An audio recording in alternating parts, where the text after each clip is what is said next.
Welcome to the Midlife Career Rebel, the podcast created for high-achieving professional women to gain the clarity, confidence, and courage they need to go after and get the life and career they want. I'm your host, Dr. Carol Parker Walsh, lawyer, social scientist, brand strategist, executive coach, entrepreneur, and midlife career rebel. Each week, you'll learn strategies to manage your mind, navigate the challenges of midlife, and take control of your career so you can thrive doing the work you love. So if you're ready to tear up that rule book and create your own, you're in the right place, and I can't wait to show you how. Hey, Rebels. Welcome back. Welcome back to the podcast. We are starting season 3, and I have to tell you, I am so excited to be back with you. Today, we are talking about trusting yourself. And this is one of the skills that you'll learn that I teach people in my 3-part AAA framework in the Career Rebel Academy. And there is nothing more empowering than being able to decide that you have the authority to make the best decisions for yourself, particularly when you're considering a career pivot, a transition, or advancing in your career. And while it seems simple, right? We make decisions all the time. It's a lot easier said than done, which is why I really wanted to open the season with this particular topic. When it comes to our careers, when it comes to making moves and big changes like that, we tend to acquiesce our authority and our power and our decision-making abilities because we haven't learned to trust ourselves. So let's start with what I mean by trusting yourself. For me, I'm talking about the ability to listen to your own voice, intuition, and internal wisdom, to make a decision, and then to take action based upon trusting that whatever decision you make and action you take is going to be the right action and decision for yourself. Right? It's listening to and then exploring those nagging voices or whispers or feelings that have been telling you for a long time, there's something more, there's something different, go for it, try this, just give it a chance. But you not trusting yourself to be able to listen to that and make an informed decision around it. Now that voice and whisper saved my life. And particularly the night that I was in a near fatal car accident, which I talked about on the initial episode of this podcast. And since I've learned through that experience to listen to that internal voice, when I hear it inside of me, it gets my full attention. I know that deep within me, there is a wisdom, there is a knowledge from my years of experience, from knowing when I've made those decisions and choices that I've made right ones, or even when I've made ones that didn't maybe turn out the best. But when I took full ownership and power of those, when I listened to that voice inside, usually those decisions always turned out the best for me. Right? So because I had that near fatal experience and I heard that voice that said, turn now, something that has propelled me into the work that I get to do now with my clients, I've learned to trust myself and know that I'll always make the right decisions for myself, that every decision I make, when I make it fully informed, is what's right. And that's why helping women learn to rely on themselves and trust their own inner wisdom is what we work through in the first phase, in the ascertain or discovery phase of the CRA framework. Now, I knew it was critical to teach women how to do this because when women come to the doors of CRA, I either get women who are in one of two camps, right? I get the women who are like, absolutely, where have you been all my life? And they join immediately. They know that they're at the place that they need the support in order to get to where it is that they want to go. In the other camp, I have my women who come to me a little bit skeptical and a little bit shaky with a lot of questions. They're doing what I call driving with the brakes on. And, I believe in the adage, how you do anything is how you do everything. And so when I get faced with this, I know it's not just about CRA, but it's probably how they're living their lives. And they come driving with the brakes on with a lot of questions. Questions like, well, are you going to show or tell me what to do? Are you going to walk me step by step in getting the job or career I want? And are you going to guarantee me that I'm going to have what I want? I mean, after all, if I'm going to step into this, how are you going to prove to me or show me that you can help me get what I want? And when I get those questions, and they're not funny, but I do laugh. Let's just be real, because I know it's not about me, right? When I get these questions, which on the surface seem very legitimate, I know what's really going on. What I know to be true is that these women don't trust themselves. They don't trust themselves to make the right decisions. So they're looking for answers to prove or to show them or to give them what they need to be able to make a decision. Right? They don't trust their abilities to make good decisions. And they probably look to others to find people they find credible or reliable to tell them what to do. And they probably do that in a lot of aspects of their lives. And so they look for credibility factors in other people and say, okay, because if you can tell me what to do, because you look like you've been able to do it for yourself or trust other people to do it. But they're looking for them now that you've done it. Now come tell me, as opposed to learning how to listen to themselves to make the best possible choice for their own choice of their journey or career path. They look for external sources and external reassurances because they haven't built their own internal source of self-confidence. And when we look to others to quote unquote tell us what to do, here's what's happening.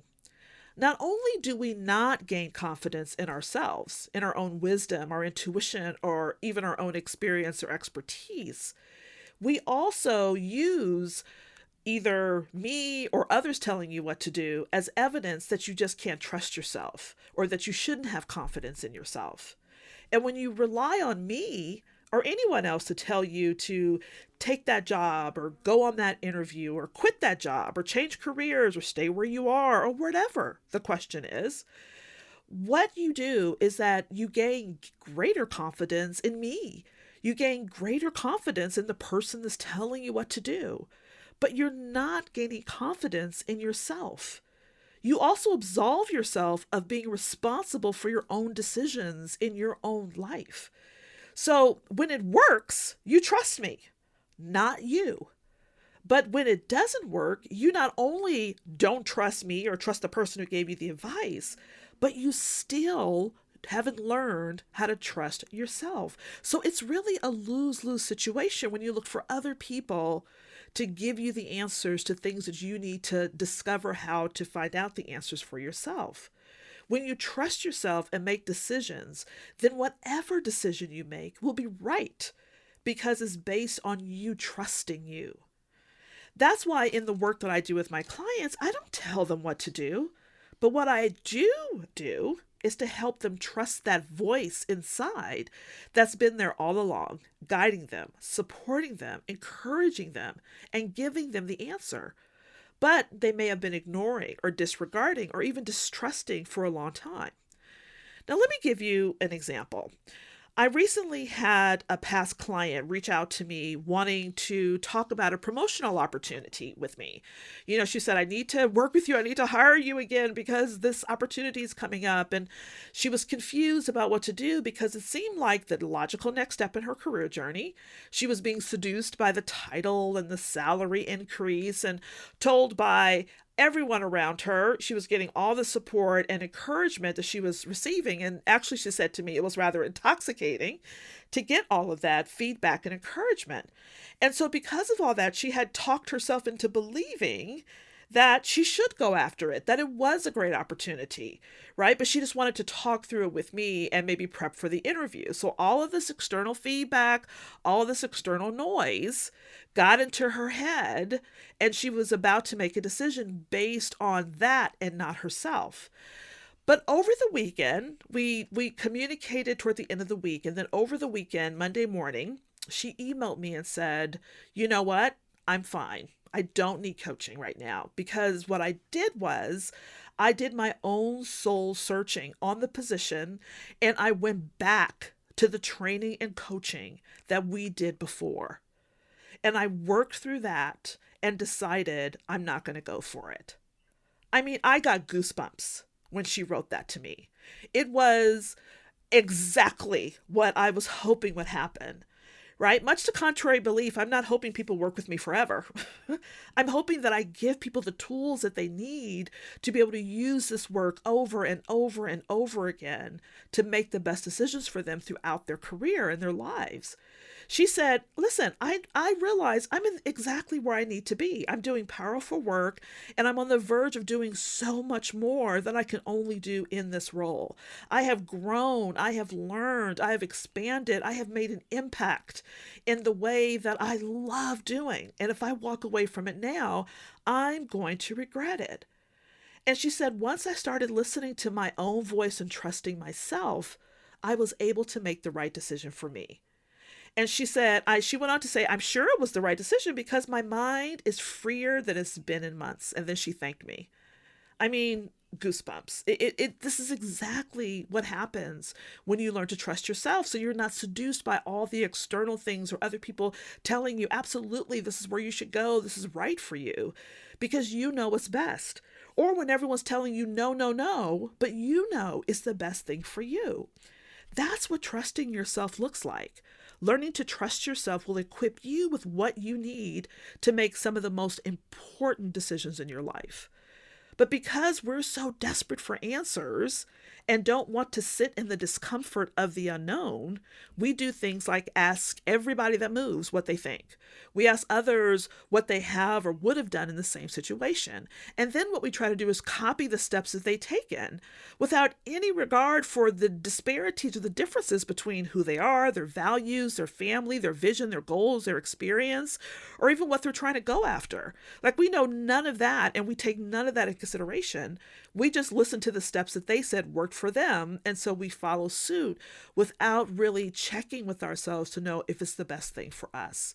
I mean, it's no wonder we find it hard to rely on ourselves for those answers. We've been socialized, honestly, to believe we have to follow best practices, right? Isn't that the big thing? Follow best practices of what other people have done to ensure that you do what's right for you. God forbid you think for yourself or think what's best for you to do in a certain situation.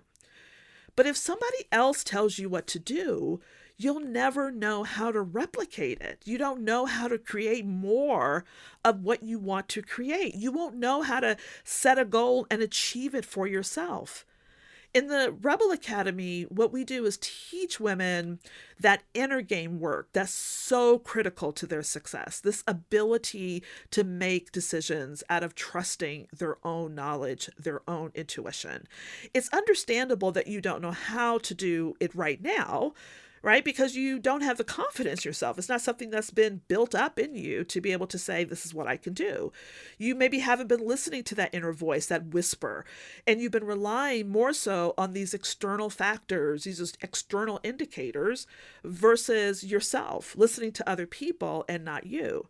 I love the idea of mentors and sponsors, but I love to use them as a sounding board in order to help me make the best decisions for me, not to use them to tell me what to do and to guide me, but to use them as a sounding board to bounce things off, to get questions from them so I can answer the best way for myself so I can make the best decisions for me. Right? But sometimes we get in those relationships and we say, they're going to be the answer. They're going to be the answer. And then when the answer isn't provided, or if the answer is given that we don't like, then we get frustrated. And it's all because we're looking external and not to ourselves. You don't want to depend on other people to solve your problems. You want to be a person who knows that they can figure out how to solve their own problems. You want to make empowered decisions like my client did. You do not want to make disempowering decisions and then wondering when the situation arises again, what to do now, what to do next. So when I'm asked questions like, are you going to show and tell me what to do? Are you going to walk me step by step in getting that job or career or that interview? Are you going to guarantee me that I can get what I want? I tell them, frankly, no. Now, I'm absolutely going to give you the exact process you need to design an epic career and life you love, and the questions you'll need to explore and answer to make the best possible decisions for your life and career, to figure out your next best step, for you to do the work, for you to gain the knowledge and the clarity, to trust yourself and build that self-confidence in what it is that you want to do in the world. But the difference between me giving you the answers and giving you the process and the questions that'll help you make the best decisions is the difference between trusting and relying on me and trusting and relying on yourself and your future self. It's not me who does the work to get the results, it's you. And if you don't trust yourself to do that, you won't get what you want, even with a proven process and system. Me telling you what to do is not going to help you. Telling you what to do or listening to other well-meaning advice is what honestly has got most of us here in the first place. It's been the inability to listen to that inner voice, that instinct, that inner wisdom, which is why you so desperately want people to tell you what to do, to reassure you, to walk you step by step, to guarantee that you'll get what you want. Because you know what? It's uncomfortable. It's scary. I talk about in the car accident that when I heard the voice that said turn, my options to the left and the right were not clear. They were not easy choices. Both options would have ended me in a bad situation, probably not a great one. But by making a choice, I'm alive for another day.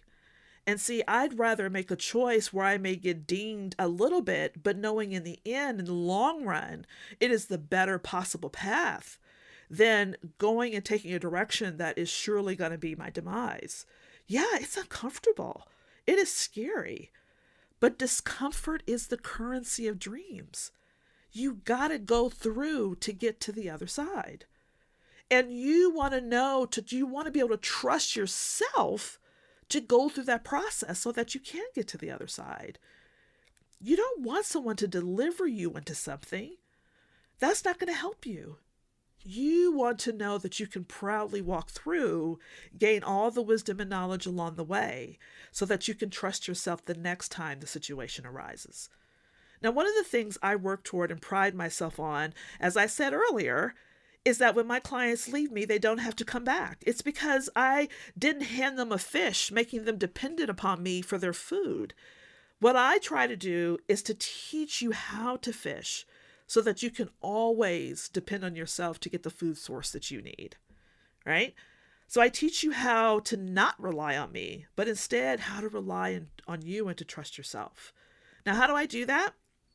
There's a lot of things that I work through, but primarily we start by helping you see what's utterly and absolutely amazing about you, right? We start by discovering your superpowers, and that includes your zone of genius, your values, what makes you awesome, what you're doing exceptionally well, and what you have to offer the world.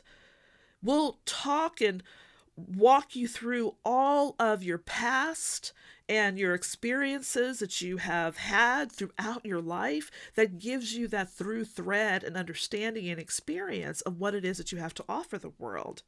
You'll know in your soul what you have to do, what you know is right for you so that you can make the best decisions. We'll look at your past to reaffirm what you already know in your soul to be true, but have maybe denied for a long time and not engaged in. So when you have that firm foundation, when you have that firm understanding of who you are, of what you're capable of, and what you can do in the world, and what you have done in the past to support that, wow, that gives you so much confidence in your decision-making abilities. It helps you to trust yourself unconditionally. And then there's a completely new concept for you in helping you to see things within yourself that you may otherwise not have seen in other people. We'll do an exercise where I'll take you through a process of exploring the qualities you admire, love, and see in other people. Because often what you see in others is what you often value in yourself and is something that's often reflected in who you are. And sometimes we already have these things in us, but we don't really see them. Right? We don't fully own the things that we see that we admire in others. We don't see them in us yet, but they usually are. Usually the things that we admire are reflected back in terms of who we are. So there's an exercise I walk you through to help you to capture those things so you can again be able to gain that credibility factor into what it is you have to offer the world in knowing that you have everything you need and are thoroughly equipped to trust yourself, to listen to those voices that are telling you what to do, because these are your guiding voices deep within that you can honor and trust. So what you value in others, what you admire most in others, and your superpowers that you already know are within yourself are going to get you to gain that foundational trust in who you are and to be able to trust the decisions that you need to make for yourself. These tools help us learn to trust ourselves and enhance our decision-making abilities, because after all, that's really what it's about. How do we make decisions that we can believe in and trust? And then you'll have the time and the space to try out, to test your decisions, and then evaluate and recalibrate where necessary, all while growing in your self-confidence and trust in yourself. This is not an isolated effort. It's not going to be a lonely endeavor. It's not something I would even suggest you do on your own, because when there's a lot of external naysayers and you're used to relying on the external indicators to tell you what's right or not, it could be hard to do this work alone. I'm always in our coaching program, along with the peers, the other amazing women who are doing this work, and other coaches to guide you through this process of self-discovery. Not answering your questions, but being part of a community that helps you to answer your own questions. That empowering piece that allows you to stand in your own truth and your own ability. And I know, as I said, this is also a new concept, because for so many of us, we haven't been able to trust and listen to ourselves, right? Because that whisper inside of us is telling us yes, right? Instead of saying, okay, yeah, let's go for it. I hear it. I'm with it. I'm here for it. We make the disempowering choice to turn away, to look at other people or programs or situations that will tell us what to do, furthering our own distrust and belief in ourselves. And I know it's hard, because we've been taught since we started school that other people have the right answer. We were never taught to find our own answers, but to regurgitate what other people have taught us. Pretty much, unless you took philosophy or critical thinking, by the time you reached college, you were taught to look outside of yourself for the answer. So it's no wonder that remember I talked about best practices. I mean, we just have a history of looking to other people or other things to tell us what to do. And frankly, even in those classes, even critical thinking and philosophy, by the time the test came around, there was a right answer. So even then, we were still looking at what's the answer to give back. And history has told us that only a few people in power are allowed to really make the decisions, to tell us what's okay and not okay. And if you weren't one of those few people in power, then who were you to decide for yourself? So we have this history of shunning people and excommunicating people, hell, burning people by the stake for choosing to follow their own voice and to trust themselves over others telling them what to do. We just have this legacy of this hierarchy of being able to trust ourselves and follow our own direction. And so it's really hard for us to be able to do that. It's one of the reasons we struggle with listening to that voice, to do something different or something more that we may be hearing and calling out inside. Because what will other people think? What will other people do? How will other people respond? How will we be accepted? How will we be acknowledged? Will we be put out of the herd? Right? And if you want to know more about that, I don't want to go deep into that, but I did a whole podcast episode on people pleasing, and I definitely suggest that you check that out if that's one of the challenges that you have. But in this coaching program, in our program, we teach you how to trust yourself and rely on your inner wisdom instead of other people. But we also provide you the space you need to challenge all of your old narratives and limiting beliefs and all your old ways of thinking that may have kept you trapped or stuck in where you are right now. So in the end, what happens for my clients is that they develop the authority, power, and ability to answer their own questions and make decisions for themselves, much like my previous client that came back to me. After all, really, that's what being a rebel is about. Trusting yourself, listening to that inner voice is telling you it's time. It's your time. Not to make a move based on others' advice or opinions, not to jump into action, but to actually slow down and listen to that voice, listen to what it's trying to tell you, listen to where it's trying to guide and direct you, and then saying yes to what it is that it's telling you. to learning to trust yourself, learning to listen and value that inner whisper, that nagging little voice that's always been there, because it is your intuition. It's that piece of you that you can always rely on and trust, even when you think you can't. That's what it's about, trusting you. Well, that's all I got for you today, Rebels. Thank you again for coming back and joining me in season 3. Remember, step 1 is just listening to it, acknowledging that inner voice. And the next step is learning how to trust it. And you can join me in the Career Rebel Academy program if you want to learn how to do that for yourself. Until next time, Rebels, have an amazingly rebellious week. Hey, if you're loving what you're learning on the podcast, then you've got to come check out the Career Rebel Academy. It's where you'll get the individual help and support you need applying the concepts and strategies you're learning here and so much more. You'll be joined by a community of other rebels just like you, and I'll be there as your guide every step of the way. If you're genuinely looking to change the course of your life and career, I promise you, this is the place you'll want to be. Just go to www.carolparkerwalsh.com/career-rebel-academy. I can't wait to see you there.